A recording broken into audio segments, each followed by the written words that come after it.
If you're in the process of buying or selling a property, it is important to be aware of the compliance certificates that are required when buying and selling property in South Africa.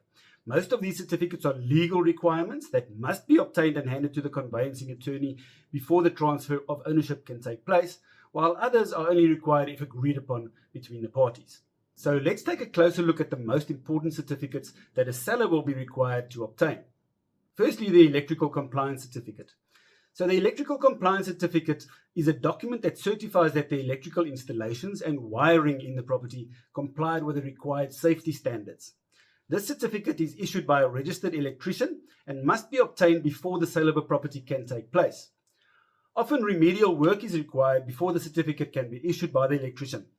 The electrical certificate is generally valid for 2 years if no alterations are made to the installation after the certificate is obtained. This is governed by the Occupational Health and Safety Act, and the parties cannot contract out of this requirement. It's important to note, however, that the electrical certificate covers the electrical installation from the point of supply, where the main supply cable enters the premises, to the point where the wires connect to a fixed appliance. The certificate does not cover the electrical appliances themselves, such as stoves, geysers, pool and pond pumps, aircon units, garage and gate motors, pool lights, etc. So the purpose of the certificate is to make sure that the appliances are correctly connected to the installation. The electrical regulations are primarily concerned with the correctness and safety of the electrical installation itself, and that everything that forms part of the installation is in good working order, including the earthing structure. Okay, then we get a gas compliance certificate. If the property has any gas installations, such as, for example, a gas stove or a gas fireplace or a gas geyser, then a gas compliance certificate is required. This certificate is issued by a registered gas installer and verifies that the gas installations are safe and meet the required standards. This one is also governed by the Occupational Health and Safety Act, and the parties cannot contract out of this requirement. Then we get the Beetle compliance certificate. The Beetle certificate is required if the property has any wooden structures, such as wooden window frames or roofs. This structure verifies that the property is free of wood-boring insects and is issued by a qualified pest control specialist. This is not governed by any specific law, but is often agreed upon in the sale agreement. If the buyer and seller agree that the seller is not obliged to obtain a Beetle certificate, it may still be that the bank requires it for the purchaser's bond, in which case it will then be for the purchaser's account if not otherwise agreed.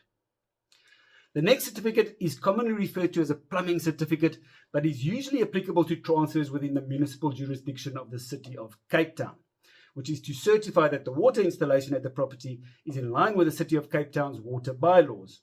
A new certificate has to be obtained for every single change of ownership, and the parties cannot contract out of this requirement. Here it's very important to note that this is not an all-inclusive plumbing certificate, and the purpose is not to confirm that all plumbing is in perfect condition. The issuing of a water certificate does not cover things like water pressure issues or blocked drains, which is actually a maintenance issue, or that the taps and fittings are in perfect condition. What the City of Cape Town's water bylaw does require is confirmation that, firstly, the water installation conforms to the national building regulations. Secondly, that the property's water meter is in working order. Furthermore, that none of the terminal water fittings leak and that they are correctly fixed in position. Then it also requires that no rainwater is discharged into the sewage system and the property's private isolating valve is in place and functioning. It also requires that there is no cross connection between the potable water supply and any alternate water supply. Then you get the electric fence certificate of compliance. If the property has an electric fence, a certificate of compliance is required. This certificate verifies that the electrical fence is safe and meets the required standards, also in terms of the Occupational Health and Safety Act. And the parties cannot contract out of this requirement either.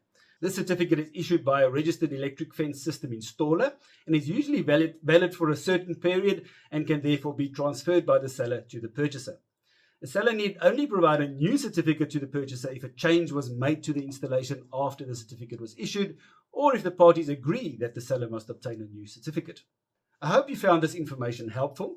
Please feel free to reach out to us for further assistance or with any additional questions that you may have. If we cannot answer, then we will direct you to someone who can. Also, to stay updated in future, please like and subscribe to all our channels on YouTube, Facebook, Instagram, LinkedIn, and of course TikTok. You can also visit our website, propla.co.za, which features a frequently asked questions section that answers many property-related questions. If you need any advice, please get in touch. We'd love to chat with you. Or if you are considering selling your property, let's discuss a customized marketing plan tailored to your specific needs. In the meantime, take care, stay safe, and God bless.